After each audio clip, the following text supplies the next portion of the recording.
Let me welcome you again to another interesting episode. And so far, we have created our silver event table, whereby it gives us that the silver table at the event level. But today, we are taking it a bit higher, whereby we are now creating the crux of the business decision matter, whereby we are dealing with what is the amount of revenue that is made, what is the quantity that is sold, and also what type of brand, category, and all other information that is pertaining to the goods sold for a particular period of time. So, and in GA4, we can see this information as part of the event, And if you click on the event name here, you will understand that these particular purchases is sitting in one of the events. So put this at distinct so that it will just show you any item that shows once. So when you go to number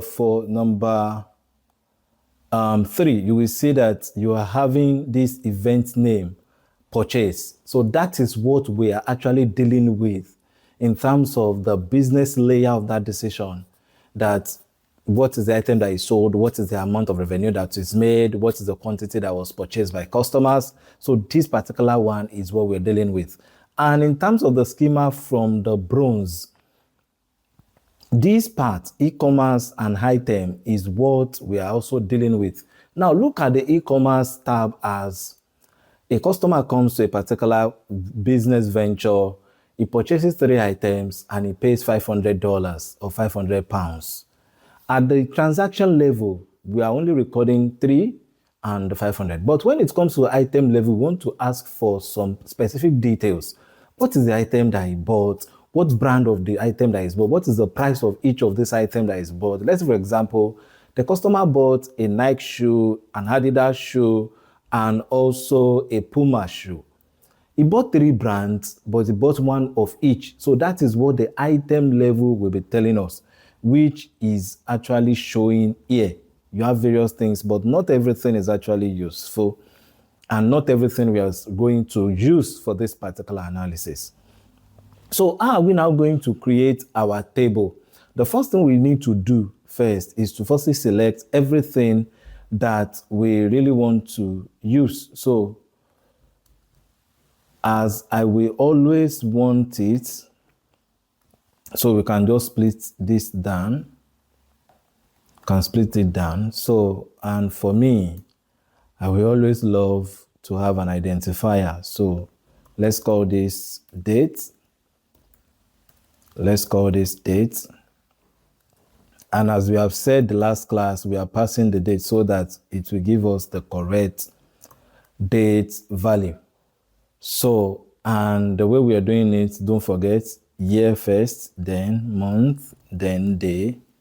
But we need to put it in a color, in a quoting like this, comma. Then what is the name? That is the event date, is what we are trying to pass through like this. And as event date. As event date. So we're selecting the date, then we're putting this as a comma. So our date has been settled with the event. Then we can now go to our identifier. So we have event name, and don't forget that we will also use our pseudo user here, just like a unique identifier. Then we will also need our GA4 session, and the way we did it the last time is also select. So what are we selecting? When you come to this particular point where we have this, you will remember that it is an integer. So we are selecting value dot integer value, just the way it is here, value, integer value. So the question is, we are selecting it where? From from where? So we are nesting our events params. We're nesting our, because that is where it's actually sitting. So event params. So that's event params. So the question is where our key is equal to what? Where our key is equals to GA session ID. GA session ID, and you must also, don't forget, we are putting this in a quote. Then we can call this as GA session ID. So our identifier has been done. Our identifier, okay, what's the error? Okay, there's a need for us to close this here. Oh, sorry, there's a need for us to close. There's a need for us to give it a close here. Then remove this and press a comma. So what are the identifiers that we need? I think that is done for the identifier level. Then let us go down a bit to the transaction level. Remember what I said concerning the transaction, just in terms of the quantity. So for the transaction, we are only using the e-commerce. So we are interested in the quantity. Click on the quantity, then press a comma. Press a comma. Then we will need the purchase revenue. And let me just say something concerning the two purchase level that we are saying here. You have purchase revenue in USD, purchase revenue. So the first one without the one in USD is just converting it to USD, and this one is the original currency that the purchase was made. So then what else do we need here? We need the transaction ID, which is very, very important for us. So since we have defined our transaction level, let's define our item level as well. But before we define our item level, there is a need for us to unnest the there's a need for us to unnest the item. So, and the name is items, then as item,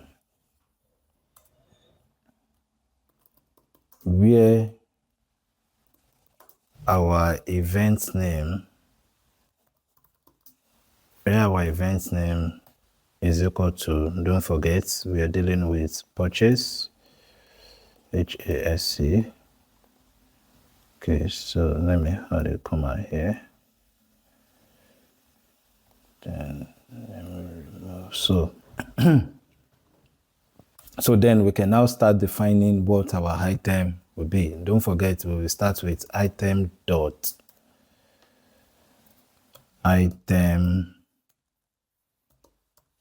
ID, comma. So we can just copy this and just be pasting it. Item name,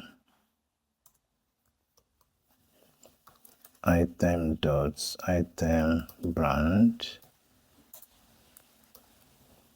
item category. Then what else do we need? So item price.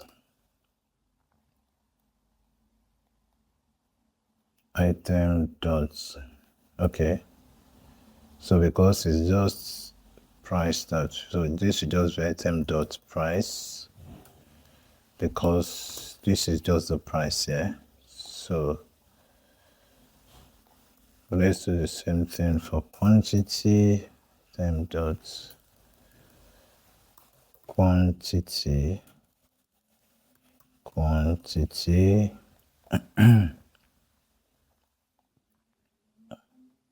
So we still need the item dot item revenue.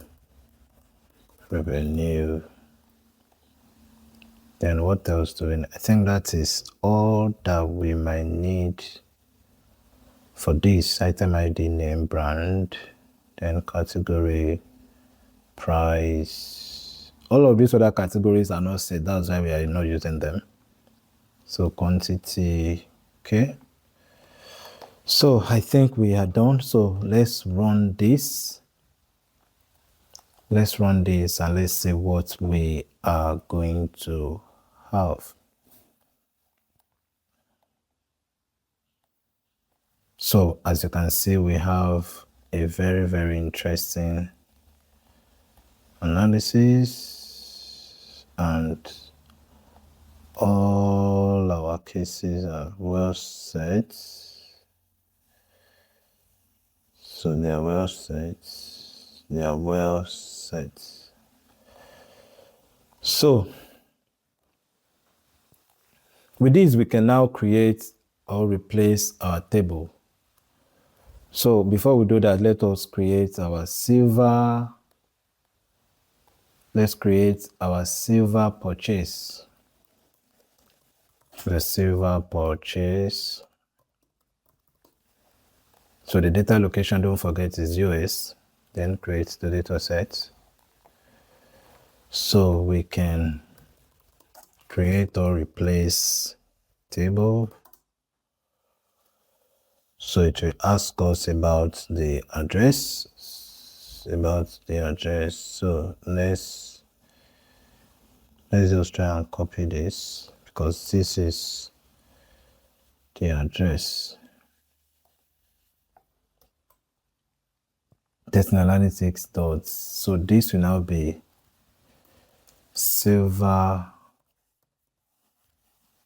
purchase dots.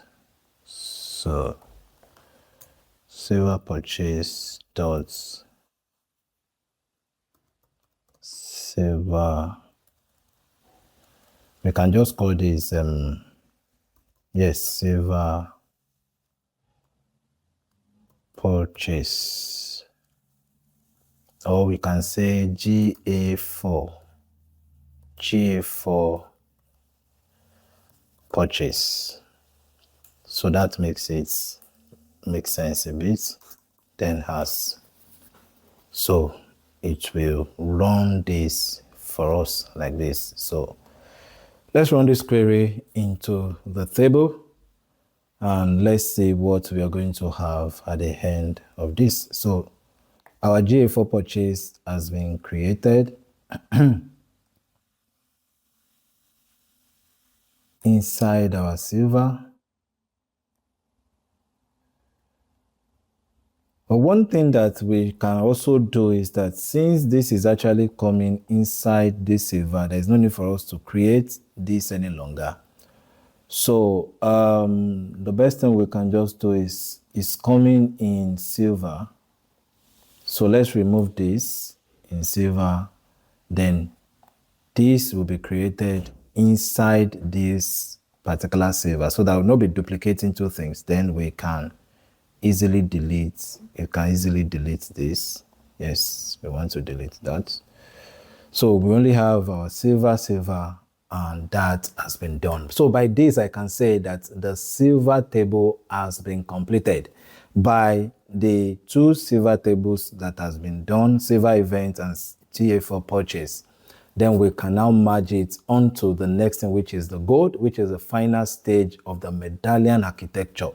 So I will see you in the next class when we will be creating the gold table. And that is the final, that is where the business case is being formulated and is being perfected. I will see you in the next class.